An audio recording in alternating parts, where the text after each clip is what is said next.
India is a culture rich in history with a heritage that spans over the last 5,000 years. It is a country whose culture is hard to understand unless you have been immersed in it. India is a land that some of the poorest of the poor and richest of the rich call home. It is a place where education is a gift and a place where people with extremely different religious views live together.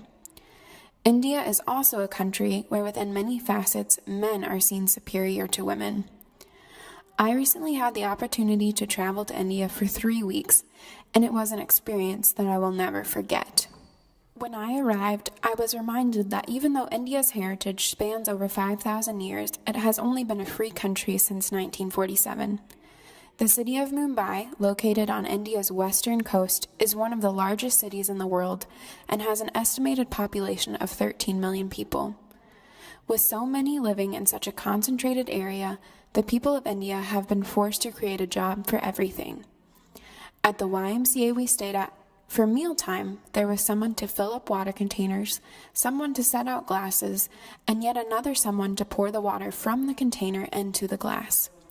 Things in America that we have one person complete are completed by 3 different people in India. And even with that amount of job opportunity, India is still a country plagued with the problem of unemployment. This is evident in the fact that the estimated population of India is 1.2 billion, with a large percentage, about 1/3 of the world's poor, living within the country's borders. The drastic poverty not only shows the lack of employment available, but the power of the country's caste system. As you soak in what you have just heard, one can begin to see that India is a land that oftentimes contradicts itself.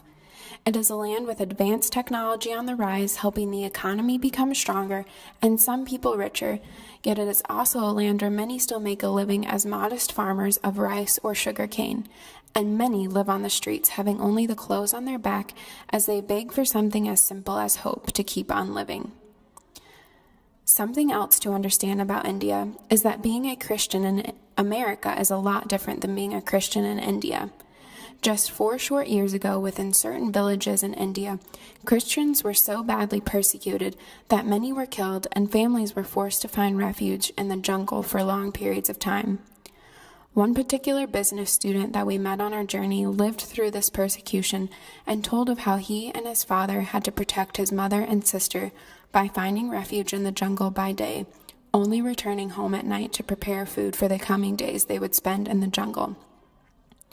The courage, strength, perseverance, and faith that it took for that young man and his family to stay alive was incredible. Although persecution is not a foreign concept to the people of India, amongst the Hindu and Buddhist temples you will find churches with Christians whose faith, much like the young man and his family's, is incredibly strong. There are around 27 million Christians living in India. However, that number does not even make up 3% of India's total population. That statistic can be quite shocking to Christians living comfortably like we do here in America.